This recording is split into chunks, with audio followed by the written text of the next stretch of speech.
Welcome to the Bourbon Life Podcast, your source for all things bourbon.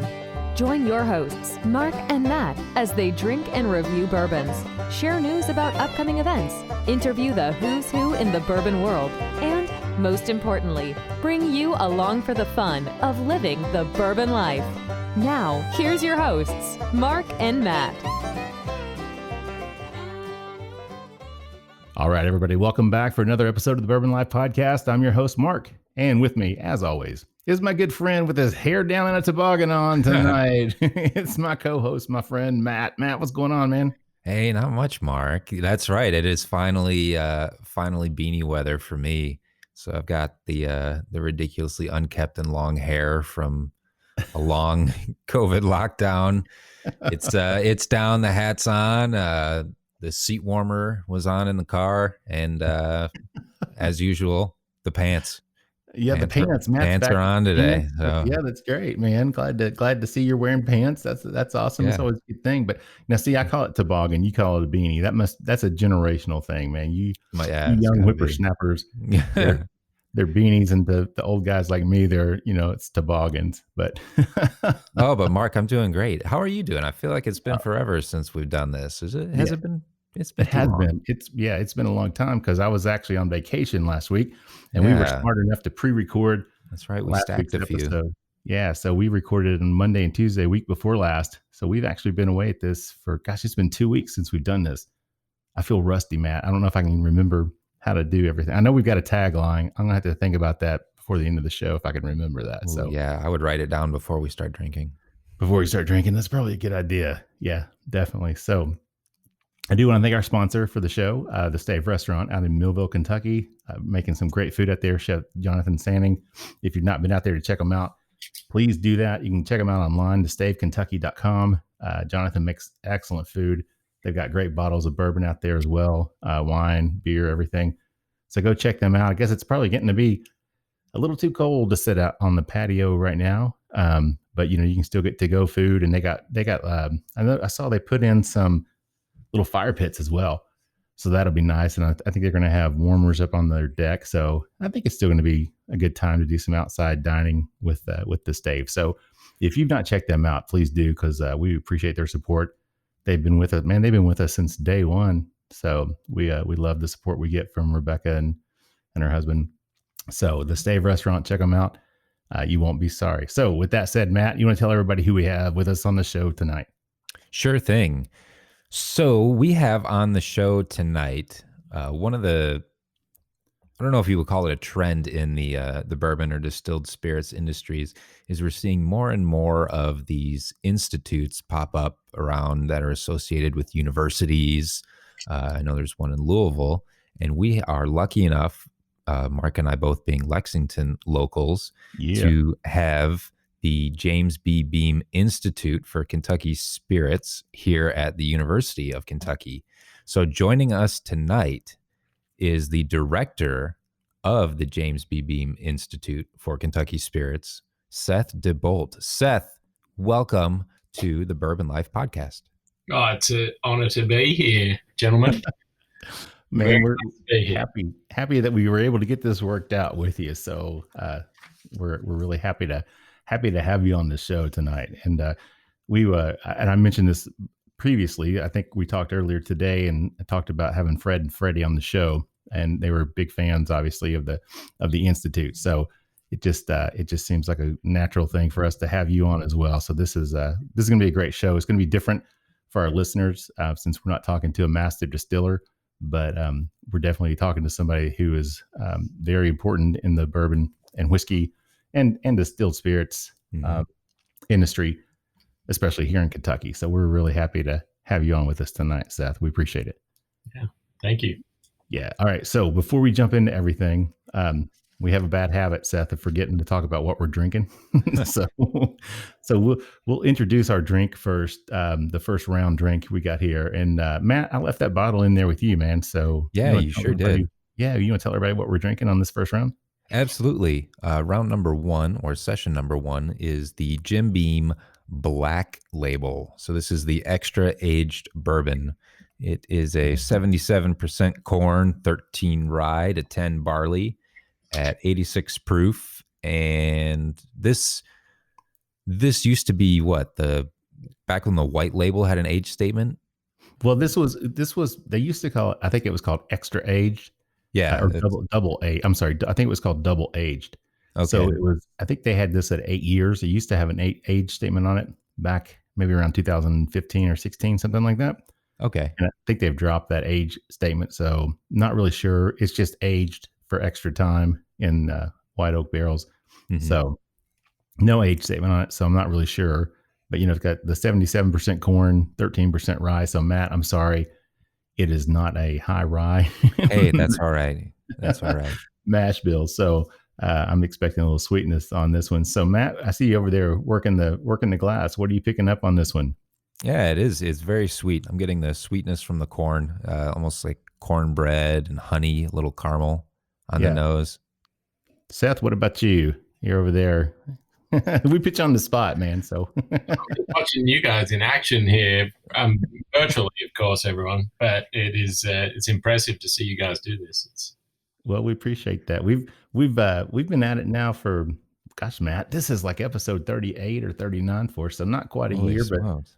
But we're closing in on that over the next couple of months. But yeah, so we take this seriously, Seth. You do. So what are you picking up on there? Yeah, I'm overall, I'm impressed. I have not had a chance to sip it yet, so here I'll give it a shot. Sure. Well, Matt, I agree though on the nose. I get the I get that sweetness. 77% corn, low rye content. Not a lot of spiciness on that.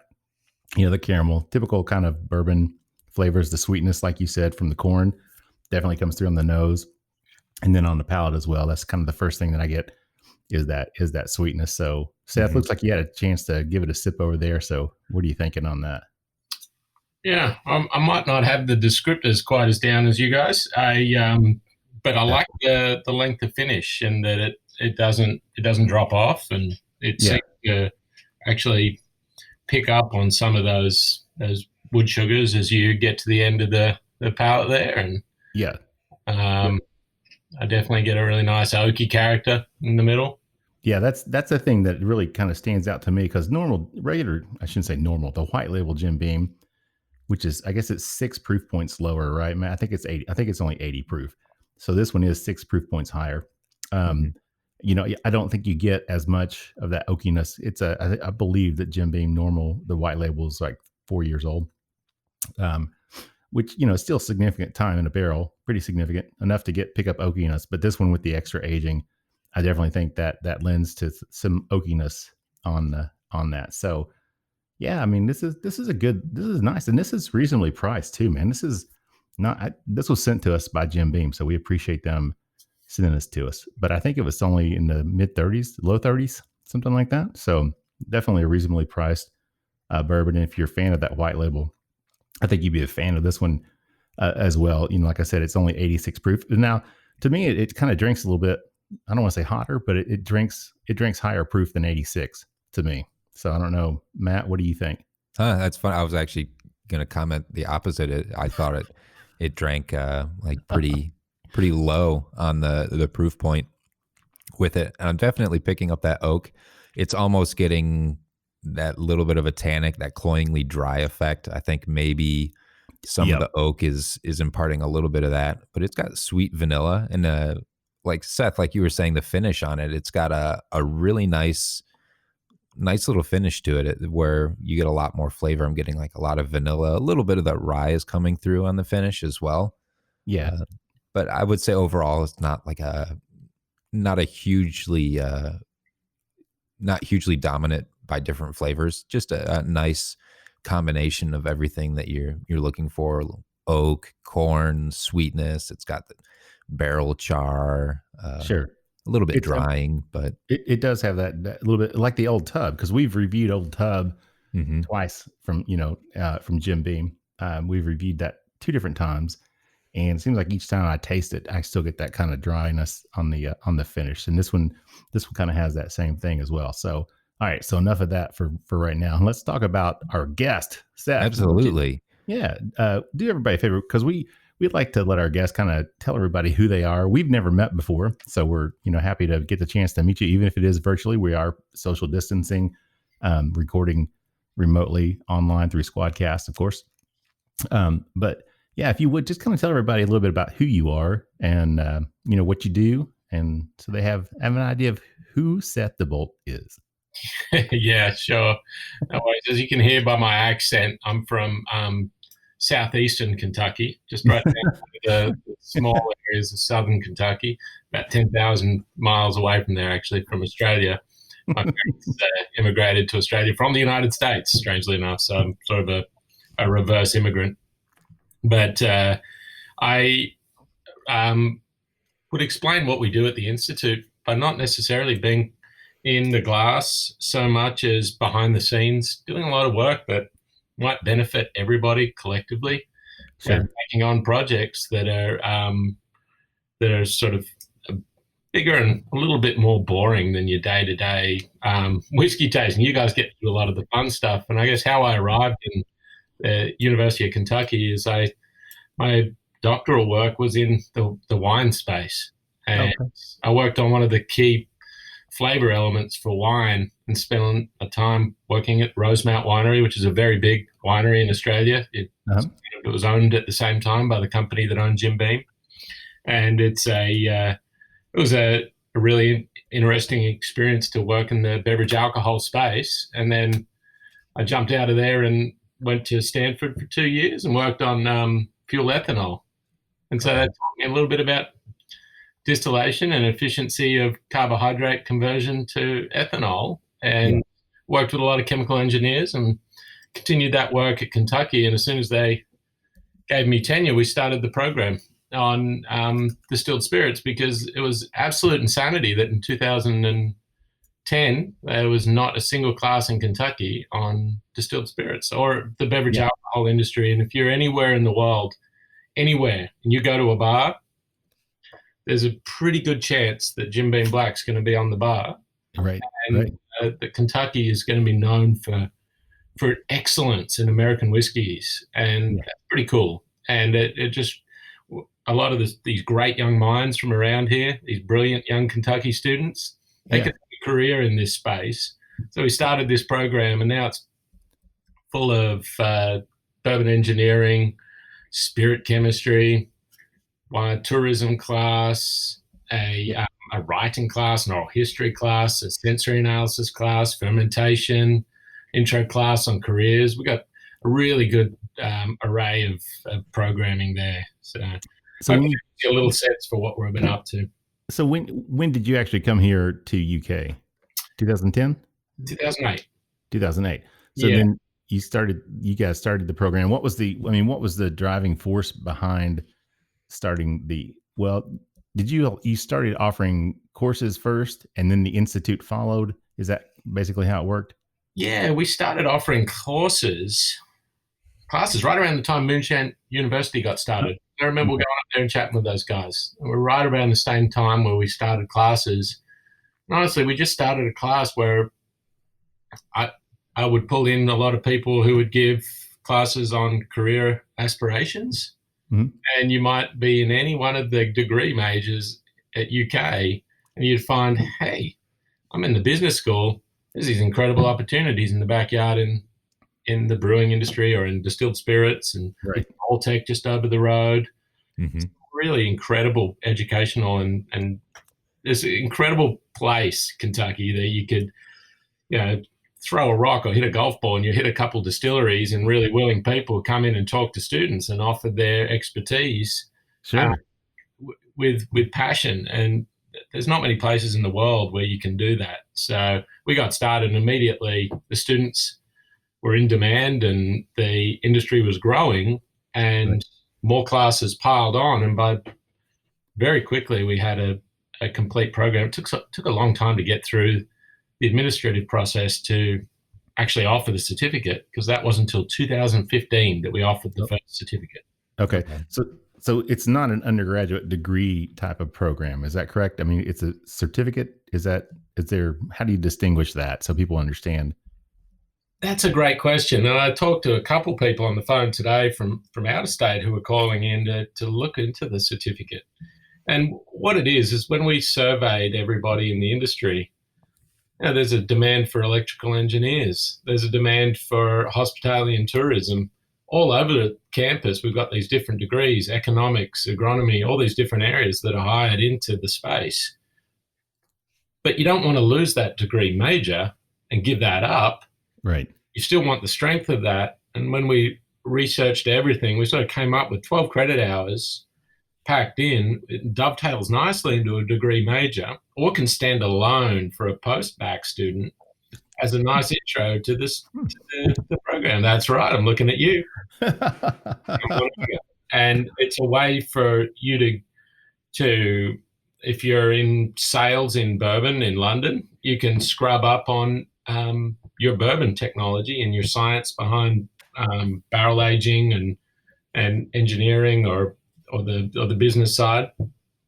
Or if you're local and you want to get into the technical side of things, you can dive in and land a job. Yeah. So now you are a doctor, correct? So you have your doctorate in what area do you have your doctorate in? Well, it was college, actually the College of Wine and Agriculture. Wine came first. Okay. It was much bigger in wine. And I had one PhD advisor at the University of Adelaide, which is pretty much known for all Aussie wines. Mm-hmm. At Distilled Spirits, we had a big still there. We had to learn distillation as in the coursework, but that was the other PhD advisor was at UC Davis in California. Okay. And that was Chris Ford and Doug Cook, and they are just, both of them just really good people who guided me along the way. And I earned my doctorate working on the main acid. Acidity in wine is really important for some of the taste sensations that you're able to perceive. Mm-hmm. And that's where I spent a lot of time. You got a doctorate in it. Yeah. There you go. Right. Yeah.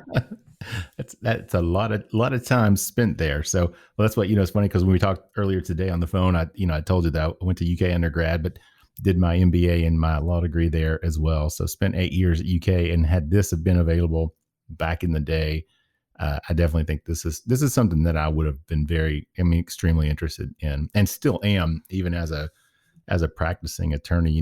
There's a thing here in Kentucky. It seems like not all these attorneys, but there are attorneys who are hanging up their practice and turning into the industry and starting to distill their own bourbon and grow their own brands.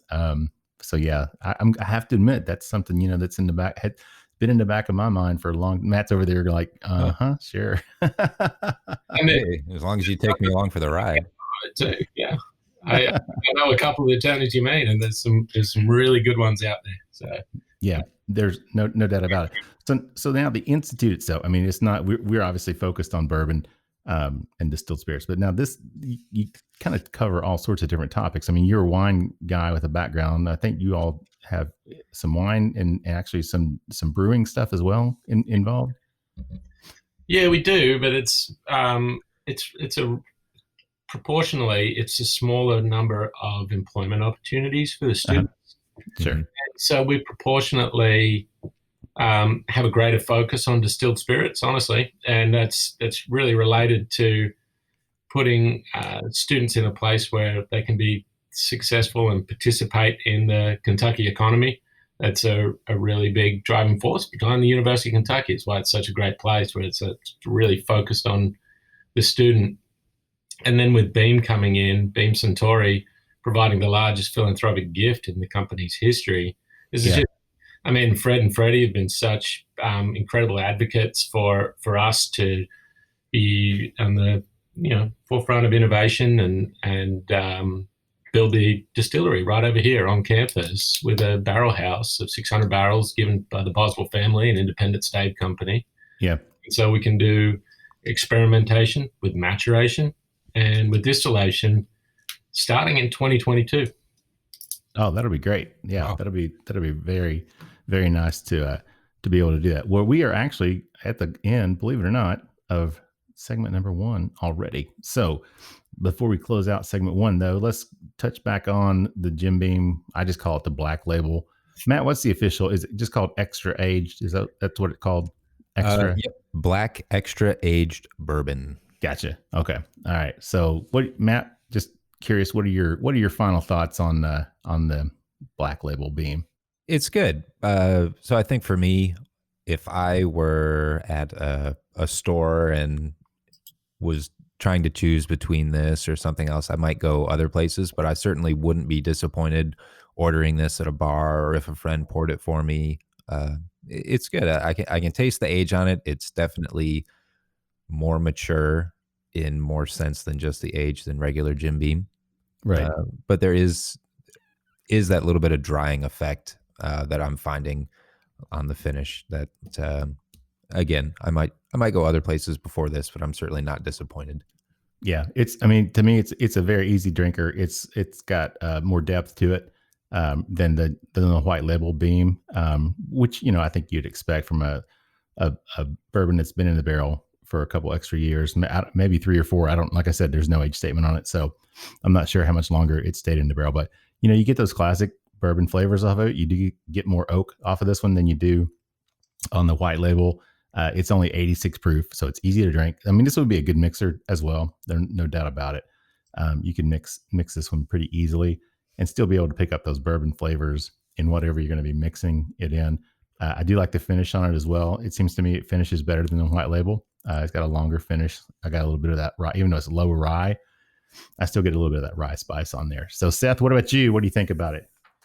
Oh, I really like this. I think for the length of finish and how smooth it is, if you like lower proof whiskeys, yeah, and this is a good sipping whiskey. It's got a good, an excellent finish and nothing out of balance with the entire experience. And so I think that just a cracker of a product. And I'm a fan. I'm kind of find it when you finish after a while, that dryness, it's a little biscuity. It's a little kind of getting a little bit of grainy sort of character at the end.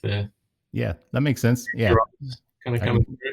Yeah, I can see what you're talking about there. So, all right. Well, I think I think it's a good product. I think it's obviously reasonably priced. It's a little bit older than the White Label, so it's the one that I'm happy to have. I appreciate Beam sending that to us. And again, I'm not a low proof drinker for the most part, but I would prefer this one. I would spend the extra money to buy this one over a White Label if I just wanted a bourbon that I could take to share with friends and sip. Like you said, Seth, I think this is a good sipper. And it, especially for people that aren't, that maybe are a little bit in the bourbon drinking, but not much. It's kind of a step up. White Label would be a good intro, 80 proof. This would kind of be the next step to a little bit higher proof, a little bit older, more oaky bourbon. So I think it'd be a good place for somebody like that to visit for sure. So, all right. Well, just before we close it out, piggybacking on what you were saying real quick here, Mark. Sorry to jump in, but that's all right. If our Bourbon Lifers, if you're listening to this when it's released, we're getting to the holiday season here, and this would be a good bottle to take around to a small gathering if you're able to do so with the current COVID going on. But if this would be one that would be a good bottle to take around, I think, and to have people try, and it's approachable and it's got a very good balance, like Seth was saying. Yeah, I agree, Matt. Very good point on that one. A nice holiday drinker to share with friends for sure. So, all right. Well, with that said, we are going to take a quick break, get a word from our sponsor, and we'll be right back in just a minute with more from Seth DeBolt with the James B. Beam Institute at UK. So everybody just sit tight and we'll be right back. Hey, Bourbon Lifers. When you're out hunting for those hard-to-find bottles or just enjoying the distilleries of Central Kentucky, you're going to work up an appetite. And when it's time to refuel, we suggest that you visit our good friends Rebecca and Eric Burnworth at the Stave Restaurant. Located at 5711 McCracken Pike in Millville, Kentucky, close to Castle and Key and Woodford Reserve, the Stave Restaurant is just off the beaten path, nestled on the banks of Glens Creek. Chef Jonathan Sanning prepares amazing food each day featuring an elevated Kentucky-inspired cuisine. You can take our word for it, the food alone is worth the trip to the Stave. With a full-service bar, great bourbon flights, and signature cocktails, the Stave is the perfect place to catch up with friends after a fun-filled day of touring the local distilleries. And you can even purchase bottles of bourbon to take home with you while you're there. Make sure to follow the Stave on Instagram and Facebook at The Stave Kentucky, or visit them online at thestavekentucky.com to stay up to date on everything that's going on. The Stave Restaurant is a bourbon lover's paradise, right here in the heart of bourbon country. All right, everybody, welcome back for a round or session or segment 2, whichever you prefer to call it, of the Bourbon Life Podcast. I'm your host, Mark, and with me, as always, is my long-haired, toboggan-wearing friend, Matt, with a goatee tonight. Matt, what's going on, man? You describe me like I'm a hippie or something. Like you make me use the back door, so you kind of are when you nobody came sees in, me coming in. Yeah, you kind of smelled a patchouli tonight, so I'm not really sure what's going on there, dude. So, yeah, at this point, that's I emanate patchouli, I guess. That's what it was? Funny because I can see obviously doing this on Squadcast, and you're leaning into the camera, and there's a little bit of shadows on your face, man. And the way you're leaning forward, I swear to God, it looked like you had not a goatee; it was just one of those mustaches that comes down and just runs straight down your chin. So there was nothing in the middle. I guess you call it a Fu Manchu, kind of the long handle, not a handlebar even, but just the kind of wraps down around your face, man. So I was like, man, what's Matt doing over there? What's he got growing over there? I can't grow facial hair for all the tea in China. I couldn't grow a mustache. So yeah, well, it's not happening. Well, Rob Lowe couldn't either, Matt. So don't feel bad, so we, I don't know. I don't know about that one. All right. So we're back with more with Seth DeBolt from UK's James B. Beam Institute for Kentucky Spirits. Seth, welcome back to the Bourbon Life. Glad to be back. Yeah, we're happy to have you here. So before we jump in again, we're going to talk about what we're drinking on this round. And I've got the bottle this time. Yeah, that's right. I was smart enough to keep it with me, Matt, because me and Barrell Bourbon, right? So yeah, not to give it away or anything. All right, so I gave it away. It's Barrell Bourbon. This is batch number 25. So this is the brand new batch that they just released. We had Trip Simpson on the show. Man, seems like forever ago now. Matt, was that April, May, something like that? Yeah, that was. He was probably in like our first 10 episodes, I would guess. Probably was, man. I felt bad for him because he was in that tiny room and it was just all echoes. And it was like, what? What was that, Trip? I can't hear you, man. But man, he's doing some great stuff with Barrell Bourbon. Mm-hmm. Just absolutely amazing. They've won two different best bourbons, right? Was that batch? Yeah, they've batch 11, batch 18, 11, maybe something like that. Well, 21 that we had with him was it was like a best in show, and then also I think 11. I think it was 11, wasn't it? Yeah, and then like if you're really a Barrell fan, the Stuff of Lore is like batch 6, and I think batch 8. Everybody talks about those two. Anyway, man, but they're doing some great. Or Trip's doing some great stuff. We get some of these guys that are blending, like he and like Ari Sussman. Mm-hmm. That works with 3-chord, man. Those guys are they're killing it on their blends and what they're getting. So this is actually 113.4 proof, Seth. So we've moved up from 86 to 113. Sorry about that jump. But it's going to be a little bit hotter probably. This is actually it's age stated at 5 years, 6 months, but this is actually a blend of several different barrels, and they range from 5.5. Let's see, it's 5.5, 9 years, 13 years, and 15 years. So there's quite a variety of barrels in here. Now, this is the first time that they have used wheated bourbons in their blend. So the 5.5-year-old and the 9-year-old are wheated bourbons. And then they mix it in with ryes that are 9, 13, and 15. So I'm kind of curious. I've not tasted this one yet. So I'm curious to get in. But again, these barrels come from Tennessee, Indiana, and Kentucky. So they got a nice mix on everything here. So Matt, what are you picking up on the nose on this one? Since I've been talking, I'll defer to you. Yeah, it's throw it over my way. So the nose, I get an overwhelming smell of baked bread. Okay. I see. There's something I couldn't figure out what it was, and I think that the power of suggestion. We were talking about that just a few minutes ago. To me, this smells like bread fresh out of the oven, and it's got a softness from the wheat as well. And I don't at all detect that we've jumped up in proof. It doesn't burn the nose at all. It's very, very welcoming. Yeah. Seth, what about you over there? Do you got anything on the nose that stands out to you? Again, I don't want to put you on the spot, but it's whatever you think, but don't say garlic. Yeah. Tell me that story a minute ago. Yeah. Okay. The funny power suggestion: before you get a big whiff, you get it there just before your nose kicks in. You get that bread. You get a little clove. Yeah, I can see that. I can definitely see that. Because I'm not real early. Just if you don't. No, I see what you're saying. You get like a little fruity sort of almost a spice.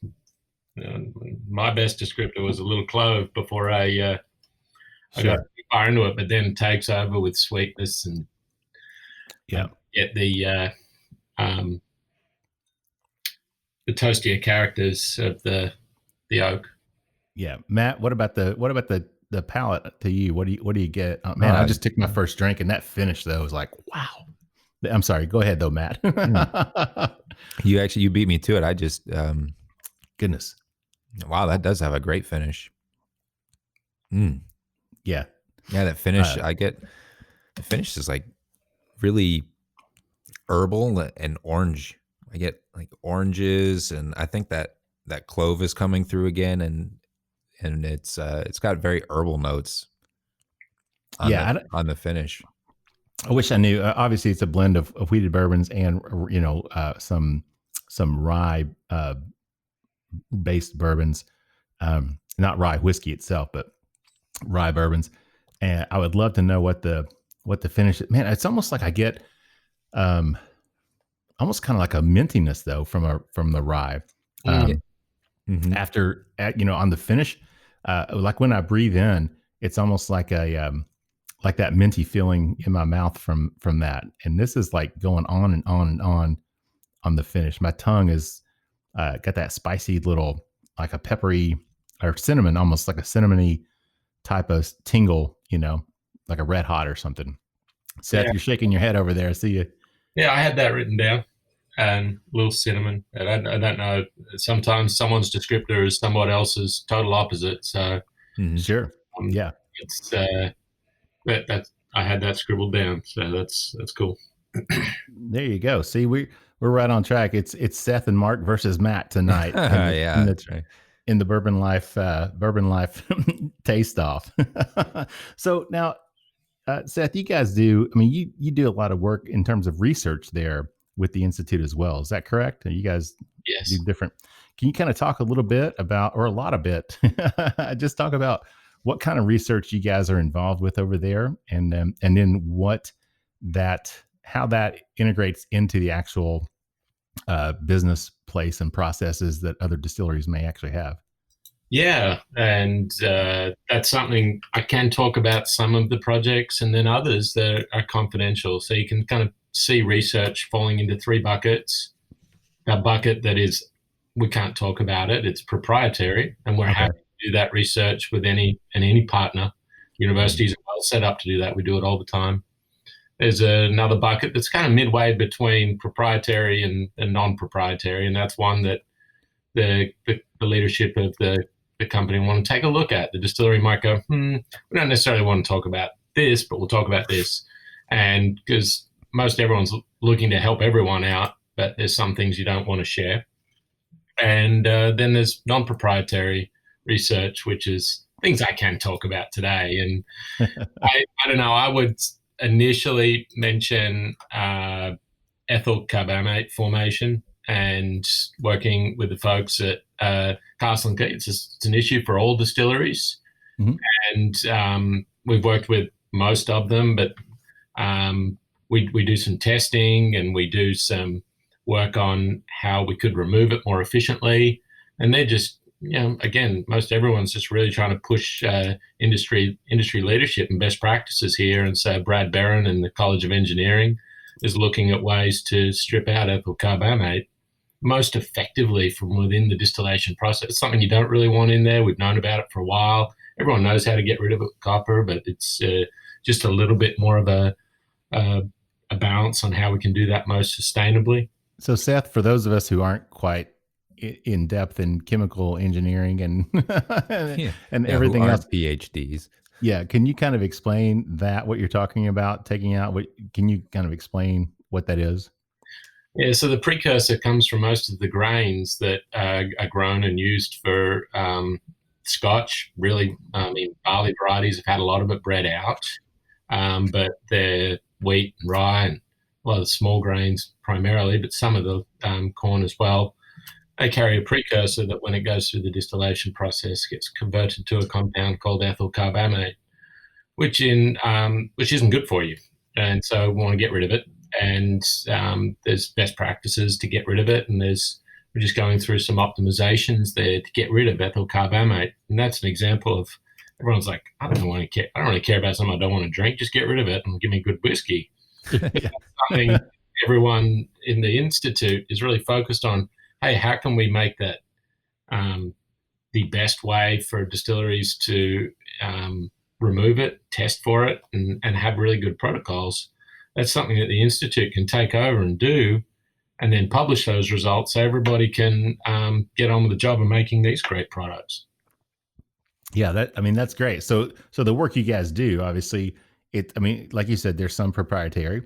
So you've got things you can't talk about, but a lot of the work you're doing there is work that can be shared, research that can be shared with the industry, and those businesses out there can choose to incorporate that and use that information to improve their processes. So it's kind of funny because we talked about the beams and we had Fred and Freddie on, and that was a really unique experience because Fred's been around for a long time, and coming the son of Booker, who was there forever, and everything at that point in time just seemed to be old school. Everything was kind of done by taste, and now with Freddie coming in, he's getting more into the technology side of things and getting more, and I think a lot of the distilleries are headed obviously that way.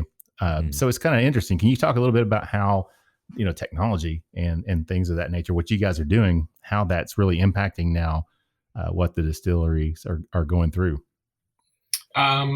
Sure. And that's really a matter of the workforce and then innovation when it comes to raw materials. You've got a raw materials level innovation. You've got then innovation in the distillery, like I'm talking about there, then innovation in maturation. And you can kind of break them down into those distinct sectors of most of the business. And when it comes to raw materials, you might have an interest in rye or wheat or barley production.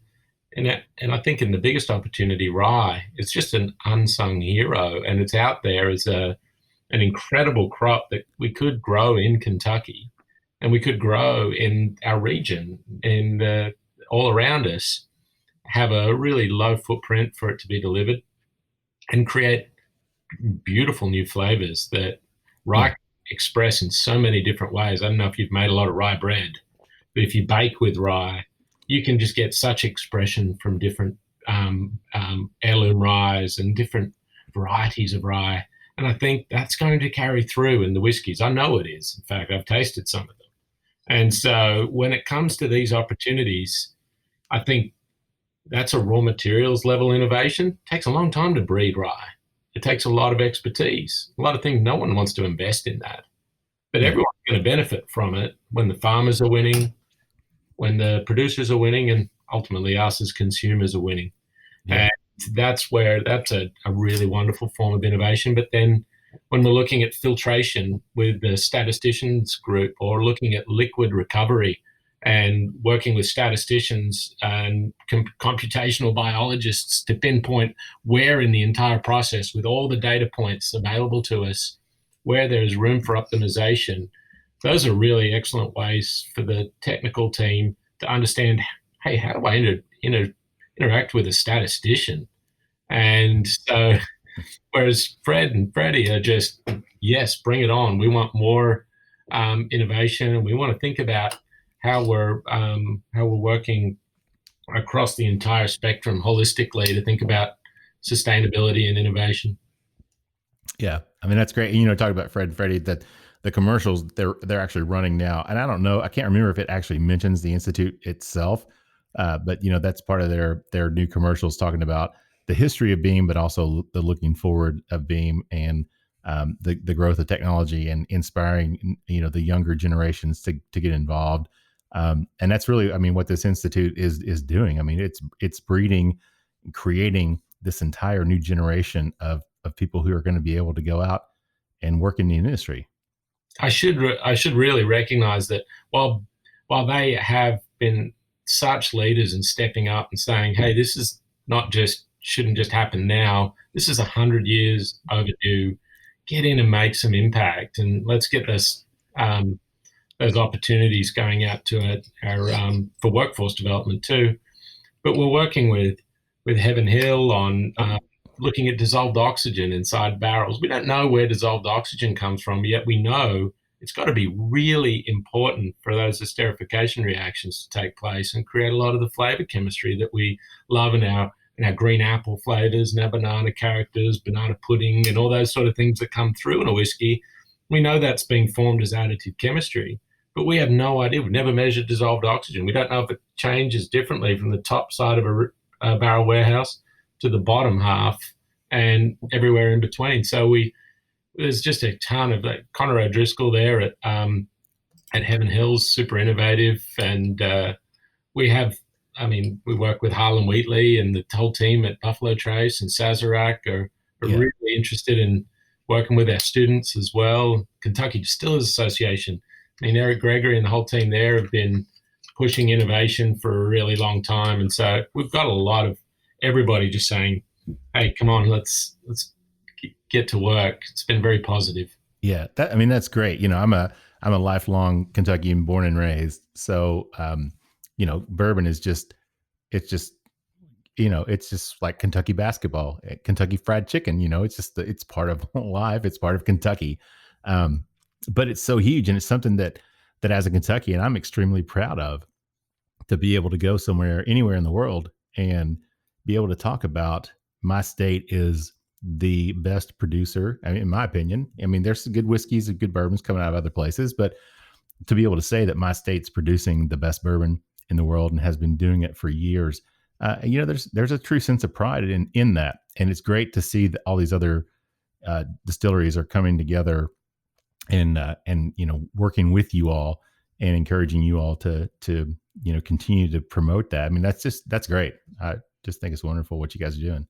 Yeah, I'm not from Kentucky, but this place is incredible. And whether you like the mountains in the east or the rolling bluegrass, it is a really, really beautiful state. Got to come visit if you haven't already been here. But it's just a nice place to visit. Yeah. And the incredible pieces of landscape, water, wood, the whole thing that actually formed bourbon, and the linkage with the livestock industry that would take the spent grains, and the whole science behind stillage utilization. The University of Kentucky's got people who are going back generations who have been working with livestock producers because they had to take all that spent grains in. If you don't get rid of your spent grains, your distillery stops. Yeah. And that industry was so tightly associated with distilled spirits. That's why Kentucky makes really good cattle and very good beef as a result of this intertwined industries. Yeah. And it was really a fascinating and wonderful place. Yeah. And I think that's really cool too. The group, just the collection of people that are there that are involved in the Institute. It's just not a group of people that got together and said, oh, hey, we're really interested in this. You've got people from tons of different departments all across UK that are involved in this. You've got chemical engineers, you've got, just tons of different people, right? Yeah, exactly what you're saying. They're thinking about the team in animal science and how much they work with bourbon producers, all the way to the chemical engineers, the economists, the legal department teaches through material and distilled spirits, and international trade. If you want to move between states, it's complicated through the Right. distribution system. If you want to move in international waters, you've got to understand all of those different complexities. So it touches a wide variety of disciplines.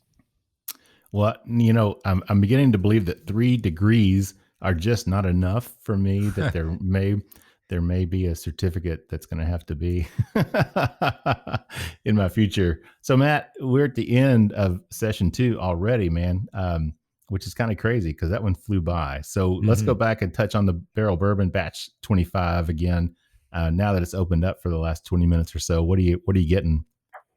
I'm still getting that the fresh baked bread and a little more orange on the nose now. I'm picking up a zesty orange and citrus. I think that's probably coming from a little bit of the rye that's in there. Yeah, Seth, you're nodding in agreement over there. Looks like. Yeah, I guess whatever fruit you're getting, it's very candied fruit. It's very toffeed fruit or whatever is going on there. It's certainly it has lost a little bit of that spice. I was once a little bit. And you're talking about the cloviness earlier, and when I went back, I don't get that so much anymore, but it might be either. Second sip, or it's just opened up a little bit and blown off. Yeah, but the palate on this it's sweet. I don't know if that lends from the wheat, that they've blended in this time, but it still has that spiciness from the rye that's in there. But man, this finish just still continues to go on, and I've actually started picking up almost a little bit of a chocolate type of taste on the palate, Matt. I don't know if you got that. Nope. No, I'm not getting chocolate, but it's getting a little juicier. The palate on it, and more like Seth, you were saying with that candied fruit or that sweet juice. I'm getting like a really sweet juice. And you're right, Mark, about the finish. It goes from the tip of the tongue to all the way down into the Kentucky hug area there.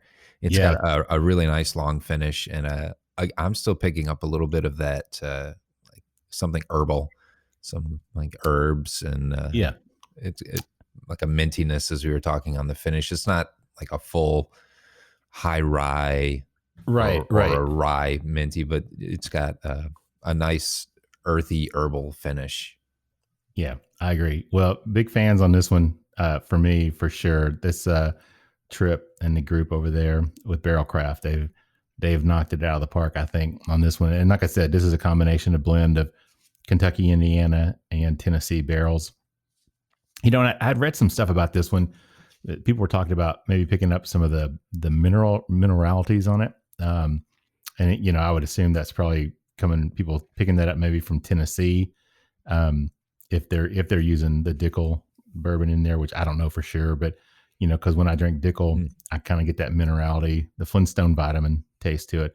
I don't pick that up on this at all. So I'm not sure where other people were getting that, but I don't get any type of minerality in this batch whatsoever. So I think Trips hit another home run, in my opinion, on this one for sure. So everybody agree on that one?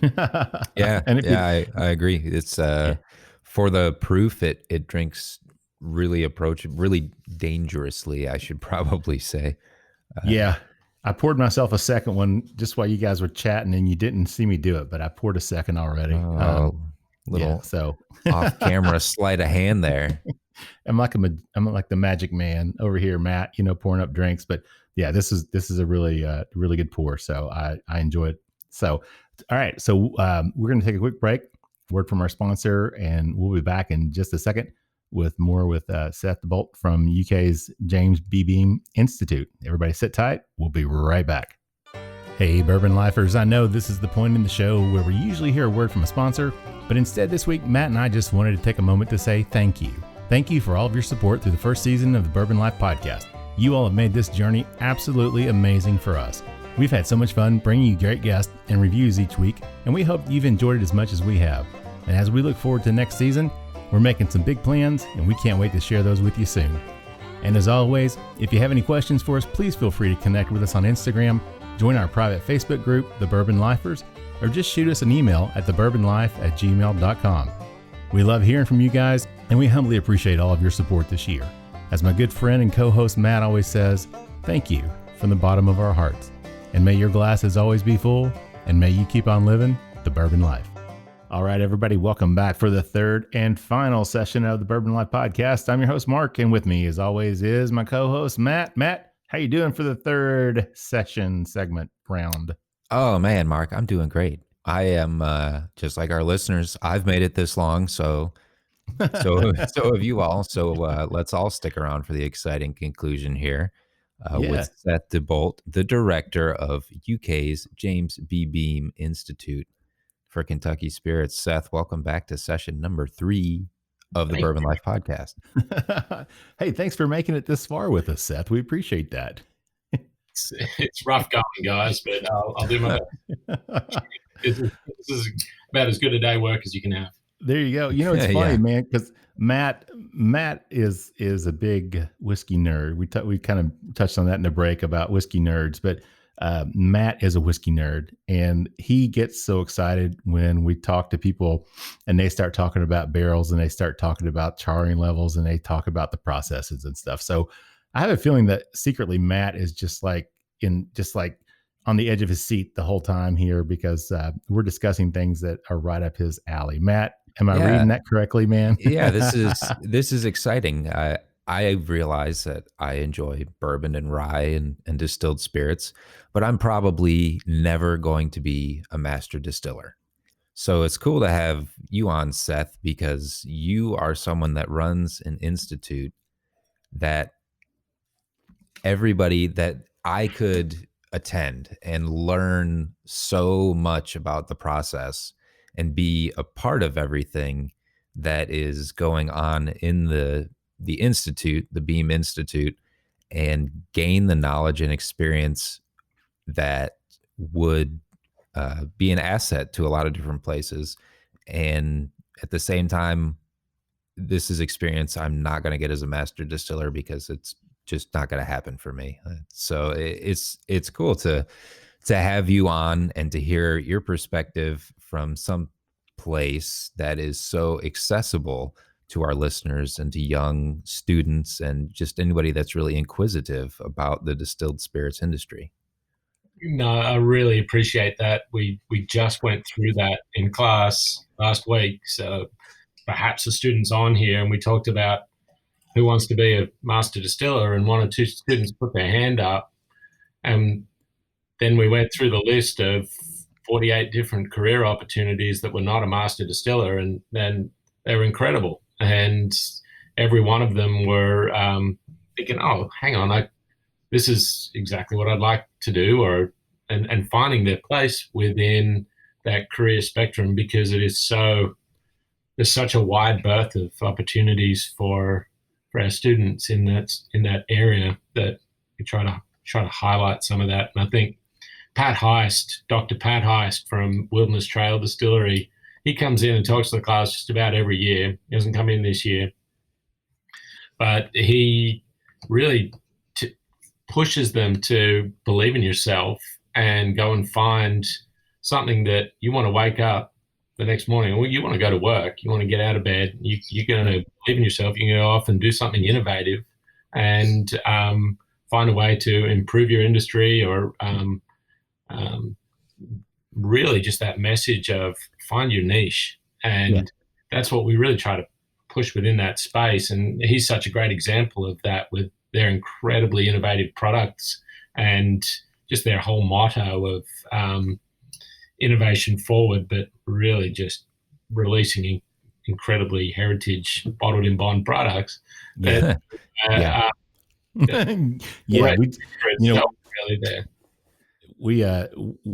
This current week's episode that's out now is Wilderness Trail.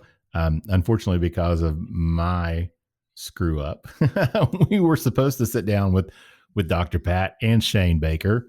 But because of my error in scheduling, you can't do it all, right? So come on. I mean, I'm an attorney. I'm not good at this stuff, but so I messed up, but we had a great time. We had Haley Peros and Jared Smith, who work down there, both brand ambassadors. Haley does their social media work as well. Great people. I've met Haley several times, but I had the opportunity to meet Pat and Shane as well. And those guys, I mean, they just back and just, sometimes I can't even put it into words how amazed I am at what those guys are doing down there in Danville. It's just absolutely amazing. That, they got together, and, it's funny, if you ever saw Pat, people that don't know Pat, if you ever ran into Pat out on the street or in a bar or somewhere and you saw him, you would not think that, this is probably the number one or one of the best fermentation experts in the country. But also one of the fastest growing distilleries in the world as well. I mean, it's just amazing. He's got that long beard. He sings in a heavy metal rock band. It's funny, but he's a great guy. He and Shane are both great. So I'm glad you brought them up, man, because we appreciate what they do for sure. So they're great alum, and they really give back to the students. They really give back to the program. We're really thankful for that. Yeah, definitely. They started out with Firm Solutions and then grew that. And the cool thing was, I mean, I can't imagine how much data and research and information they got while they were running that business. I mean, they learned everything that they needed to learn, but then they decided to do sweet mash, which is just crazy, in my opinion, to come out and do a whole sweet mash, everything bottled in bond, sweet mash, not going to source anything. They're doing their own product. They're not getting anything from anybody else to start up with. They're not doing gins and vodkas. I mean, they're just like, hey, we're going to just barrel this stuff and wait for 4 years, 5 years and see how it turns out. I mean, I think they knew what they had, what they're going to be doing. I'm always curious that on that point. I wonder, I'd like to know, I don't know if it would make any difference if they did sweet or sour mash. Just do a really good fermentation. Yeah. Because, I mean, it's limiting the bacterial proliferation early in the ferm cycle. Yeah. I mean, they're just really good at it. Whatever they do, they're really good with their cleanliness, and right. They're really good with they just took that approach rather than going with sour mash. I'd really like to know that from a scientific perspective. That sounds like a new research project. Do a sour mash that tasted exactly the same, or would it taste different? Huh. Maybe you guys can get together and work on something together and figure that one out. So, and hey, they're putting up new warehouses down there like every day. It seems like when we were driving down there 2 weeks ago, we had to wait for a forklift to cross the road because they're putting up a brand new warehouse, and I guess they're putting up 12 new warehouses or something. Is that what Jared said? So, Matt, do you remember? I don't remember the number. It's just they're popping up like wild mushrooms out there, though. Like 35 to 50,000 barrels per warehouse. I mean, it's just absolutely crazy. So those guys are great. UK. I wish I could say as a UK alum that I, had that success in the whiskey industry that they've had. But so who else? You got some other alumni that come out of UK that have done some really amazing things in the industry. I think the ones that we're proud of every year is the students who might seek an internship and not really know that it's that spark that's going to get them excited about what they do, and then they realize, hey, I really want to do this. Yeah. And they're sometimes engineers, sometimes food scientists, might be in horticulture, but they find that little spark where they get excited about the industry, and then they want to follow that path down to a career. And so, without calling out too many names, we had a Ben Beam come through, and he was coming back after his experience as a student at Western Kentucky University, and his degree was in a different area. He got a certificate and working full time, and now he's a distillery operator at McBiz. And working with Andrea Wilson, Dan McGee, a pretty incredible team up there. Sure. And I really everything they do is absolutely amazing. So Ben is up there doing great thing. We have a ton of interns that go to Buffalo Trace, but we had Alison Kearns who went up to Mine Hill Distillery in Connecticut, and she worked with Therese Woods, who's a really amazing distiller up there. She worked for Crown Royal and Bullet and other places, and she's doing really wonderful things in Connecticut. Then came back to Kentucky and took a job she's with Buffalo Trace now. And so we've got, it's really just wonderful to see these students finding their passion and a career opportunity. Yeah. I know I saw on your website earlier today that a thing about Alex Castle. We had her on the show as well. I know she's a UK alum. And anytime I get Matt's a Michigan guy, but anytime, I get a UK alum on the show, it's always fun to be able to brag about that. So it was good to see her, but I know she was just named, I guess the not president, but the director, I guess, of the Tennessee Distilling Association. Was that right? Yeah. So yeah. Incredible ambassador for what she does. Proud to claim it. Yeah. One of the cool things that we were talking about during the break, and I'm going to bring you back to it here, Seth, is when distilleries come to you with a problem or an issue or a question or a research opportunity, the students that you have in the program are the ones getting to work on it. So these alumni that you're listing off that have gone on to do such great things, it all started by seeing problems that they might be encountering on a day-to-day basis in the future if they continue on in the distilled spirits industry. So the students that are there are on the ground floor getting to solve these problems and really seeing every part of it and getting to do this research with you all. I think that's really unique. What became really clear early on, Matt, was that we had 100 years of shared history, or more, 150 years of shared history, and it was all across campus. But if you call there isn't just a hotline to call the University of Kentucky and say, hey, can I speak to the chemical engineering department that's doing this, or can I speak to the food science department or doing sensory training? You needed a way to get in and access all these different pieces, particularly with the industry growing into craft and new members. And that's where the Institute's been a really big asset, because you can call in and get access and you have a home. The University of Kentucky serves the economic well-being of the Commonwealth. It's a flagship land-grant university. It's what it does. It's got a extension office in every county.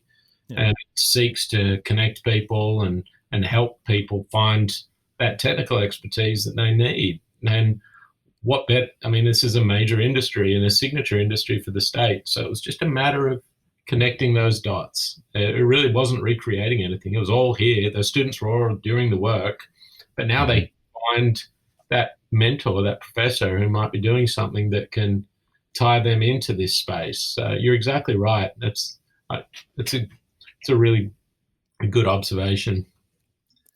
Good job, Matt. Matt always comes up with great questions, man. Hey, you know what? We should probably talk about what we're drinking. Did we already do that? I don't remember. No, once again, we did what we always do. Damn it, man. Why do Seth, I told you at the very beginning, we forget. So this round, I'm sorry, we're drinking the Wild Turkey. We're drinking the Rare Breed Rye. So this is 112.2. This is barrel proof. So this is the first, I think they have maybe two other rye releases that they've done, but this is the first one I believe they did at barrel strength. So this is 51% rye. So it's just barely legal. 37% corn, 12% malted barley. And I think that's the same mash bill they use on all the Cornerstone rye. And I think they had the Russell's Reserve rye as well. So this is the same mash bill as all those, but this one is barrel strength at 112.2 proof. Matt, what do you pick up on this one? On the nose, and actually the whole way around this one, I'll say that I'm surprised to see that it's 51% rye, 37% corn, 12 malted barley. But at the same time, I'm not surprised to see that, because I get a lot of the characteristic things I get from a rye. Like on the nose, I got a lot of graham cracker. I got the rye spice, It's got a zestiness, and I picked up something floral like clover on it. But then on the palate, it's very sweet. Like I get the honey that I would get from the corn, but then there's also, I picked up spearmint, which usually we just say mint, but for me I get specifically spearmint on this. Okay. So like I'm surprised and not surprised to see the mash bill, but it's really good. I'm really enjoying it. Yeah, it's funny because before we got on and we're doing this, I was talking about this bottle in the break, and the first time I opened it, I said it kicked me in the face. It has really tamed itself over some time. So I opened this bottle several months ago, took a few drinks, and then put it aside. So I think it's had time to maybe, I don't know, open up a little bit more. So I don't get that same. Initially, I was just like, "Wow, man, this is like a 95.5 rye to me." It was like a wow. But now I agree with you, Matt. It's sweeter. The palate, I'm very surprised at how sweet it actually is now. I was really expecting that same kind of punch of the rye spice, and initially I don't get that. I get that sweetness. I do get a nice rye spiciness afterwards. I pick up tea. I don't know why, but that seems to be a common theme for me. Almost like a black tea or Earl Grey. Some of these ryes, like last week when we were doing the Wilderness Trail rye, I got that hint of kind of a black tea. So I don't know, Seth. What about you? What are you picking up over there? Yeah, I found it interesting that you said spearmint. I got a little mentholy or some sort of a sappy sort of a note, and then I also got, I don't know, depending on what sort of grass you're cutting, but I was cutting through some grass. I was on the mower for a minute, and in the middle of spring, maybe some fresh stuff. But I found this very pleasant. Lots of sweet notes too. So like I said, the first time I had it, it really kind of punched me. So I'm really surprised. And at 112.2, I don't know. I mean, it's really opened up nicely with the bottle open for a while. So I really, really enjoy this one. So it's a good one. I'm surprised. Or not surprised, but I'm pleasantly surprised going back to revisit this one. So Seth, getting back, talking about the Institute. Last year, I know you guys did a conference. I believe it was the first conference you guys had actually held. So can you talk about that, and maybe if there's one possibly coming up, maybe? Sure. Yeah, thanks. The conference last year was the kickoff conference, and we were really overwhelmed by the participation and support that we got from the community. We priced it really. We want to make sure everybody can come, and we really price it so that everyone in the community, not just the people who can afford $1,000 a day to come to a conference, can come. Last year we had it priced around $95 a day and packed with content and lunch and everything for that. We made it really good value, and we want to continue that trend. The 2021 conference is going to be complicated by social distancing, so we'll probably go online. Okay. And we still got a great lineup of content, and what we're sorting out now is how that's going to look in delivery, the different virtual platforms and that sort of thing. But while we might look to take a step back, we're hearing a really big demand for the content within our community. So we're still going to move forward with the conference and keep that in cycle. We're not going to sort of overlap with the Scotch Whisky Research Institute conference, which is, I think, it's the week before, and we keep an eye on that so that you can attend that one, either in person or virtually, and then still catch our conference. And we have a cycle. Spring works really well for everyone, so we're keeping in line there. Gotcha.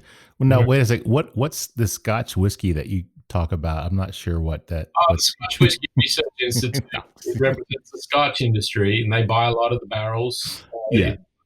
And then make this product in Scotland.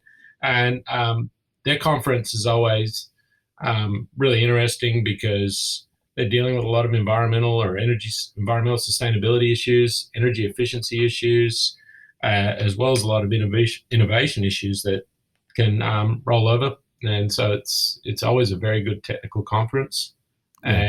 And I know there's a lot of folks who might attend that. The content's going to be similar for the folks who might attend that as for American whiskeys who might attend ours.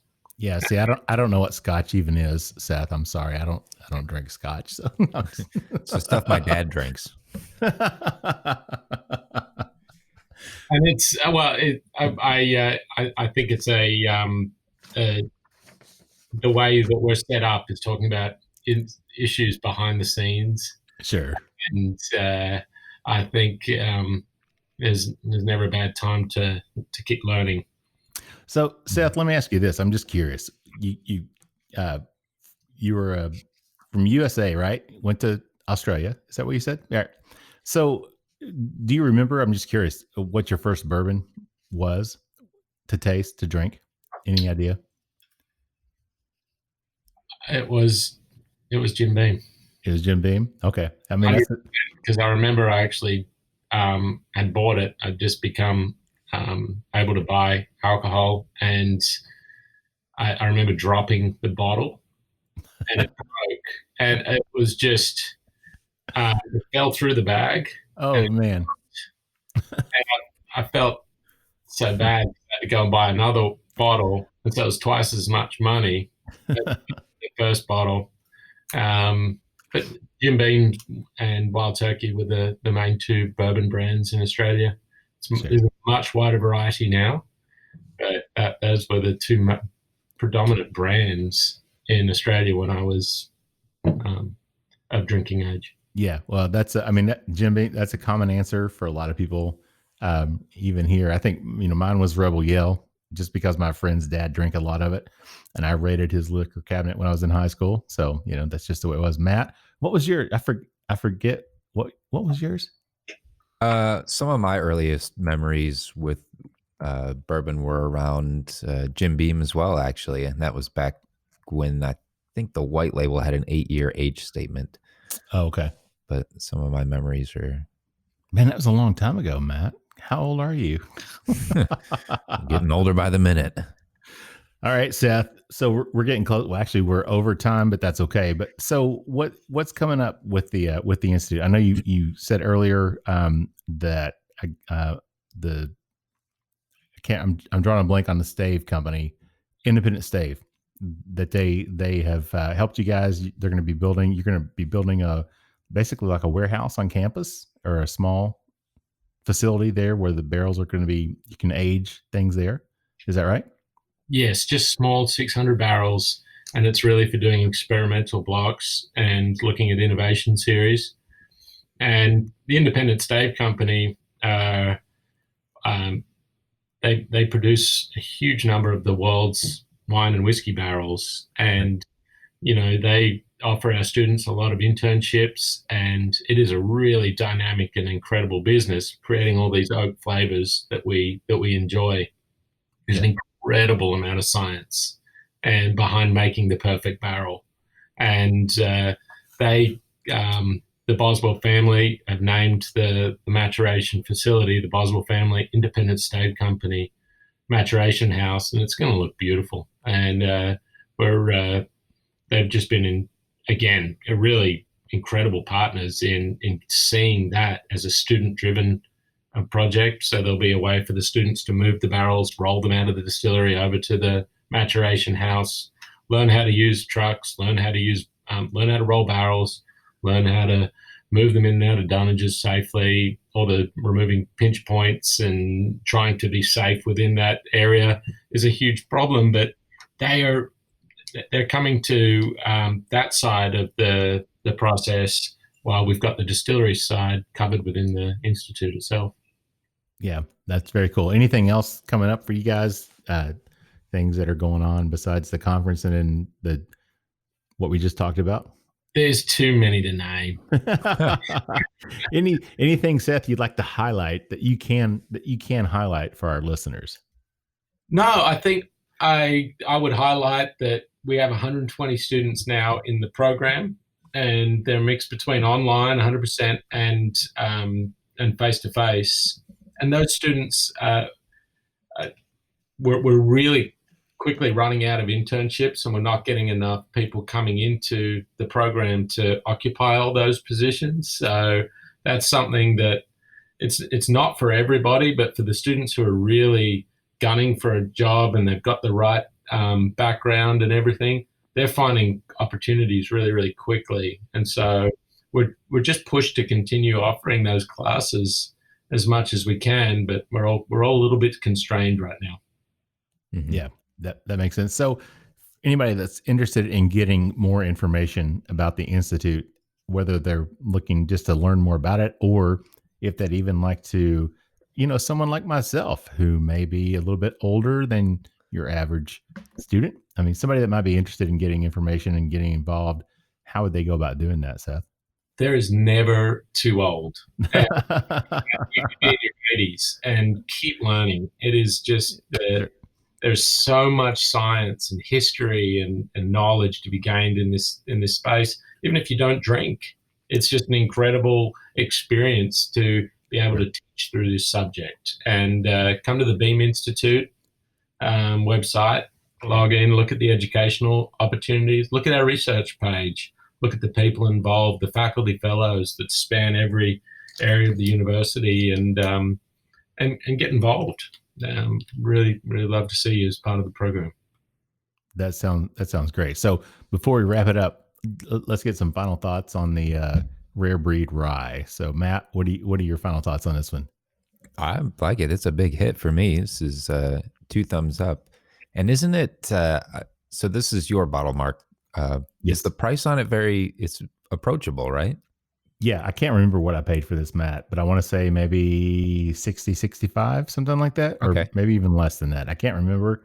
But yeah, it was something I was like, yeah, I'm gonna buy this. And this was, I was able to find this, I think, at Total Wine here in Lexington, and I've seen it on the shelves at Total Wine consistently. So I know some places it's harder to find, but anytime if I'm there, I just happen to notice it seems like they have it on the shelf. So it's not like an allocated, hard to find drink. So definitely.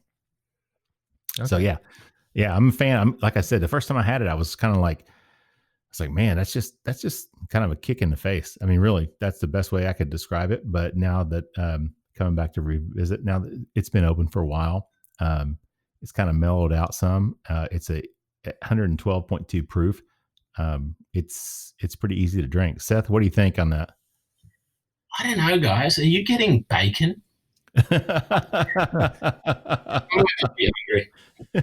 I'm getting a little garlic, maybe garlic wrapped bacon. Garlic wrapped bacon? Or bacon wrapped garlic. Yeah, garlic. I don't know how garlic wrapped bacon would work. Yeah, there you go. Yeah. All right. So before we close it out, Seth, anything you want to add? Anything we missed, or you like to say before we end up? Listen, I'm not one of the best persons to break down the flavor profile of every whiskey, but it has been an honor to be here with you guys tonight. It has been really, really a highlight of my week. So thank you so much for taking the time to put me on the show. Well, we appreciate it. Of course, it is only Monday, so I was going to make that joke anyway. So we set the bar pretty low for you. So hopefully, you might stub your toe, and then suddenly that would be a better highlight than having to sit here with Mark and I. Oh man, you had my day today. You actually is not that big a compliment, but listen, it has been great to be here. Thank you. Yeah, we appreciate that, Seth, very much. Definitely. Matt, what about you, man, before I wrap it up here?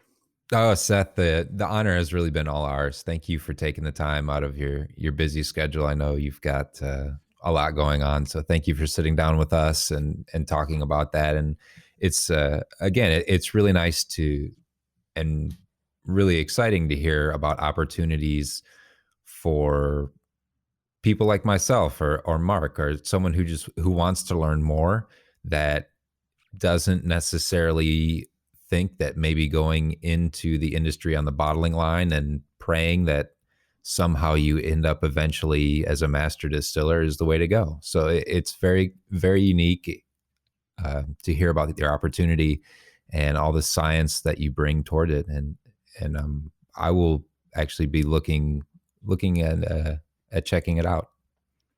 That'd be great. I knew it, man. I could see those wheels just turning over there, Matt. He's like, hey, I could do this, man. You want to go work with the NASA scientists? I can straight from Mug. Matt, just bring me along for the ride, okay? Wherever you go, you gotta take the old man with you, right? All right. Be my pleasure. All right. Well, again, Seth, like Matt said, man, we appreciate you hanging out with us tonight. I'm glad we were able to get this put together and get you on the show. Like I said, we talk with master distillers and master blenders and different people in the industry. And this is like a completely different perspective on the industry. And that's what, as the Bourbon Life, as I mentioned earlier, a lifelong Kentuckian. I mean, we want to be able to bring in people from all aspects of the industry and that have different views and to share their stories. So really boring professors. So still awake out there. Congrats. No, man, this has been great. And I'm sure our listeners they're going to enjoy this. There's no doubt about it, man. So we really appreciate you being here with us tonight. And before we wrap it up, I do have to thank our sponsor, which is the Stave Restaurant. Again, Stave Restaurant out in Millville, Kentucky, right there between Castle and Key and Woodford Reserve on the banks of Glens Creek. Check them out. They got great food. Chef Jonathan Sanning prepares wonderful meals out there. You can actually buy bottles out there as well and take them home with you if you want to. And Rebecca and Eric that own it are just wonderful people. So we appreciate their support. Check them out online. The Stave Kentucky. They're also on Instagram and Facebook as well. So give them a shout, and you won't be sorry that you did. So with that said, I'm going to wrap it up. Send us home tonight with the tagline, Matt. God, I'm hoping I remember this one. Which is, may your glasses always be full, and may you keep on living the Bourbon Life. Thank you for joining us for this week's episode of the Bourbon Life Podcast. Our mission at the Bourbon Life is simple: to share our passion for all things bourbon with you every week. And we'd really love to hear your thoughts on how we're doing. You can find us on Instagram and Facebook at The Bourbon Life. You can also contact us by email at thebourbonlife@gmail.com. And you can always find us on your favorite podcast platform. If you have a moment, we'd love it if you would rate us and give us a review. So until next week, we hope your glass is always full and that you keep on living the Bourbon Life.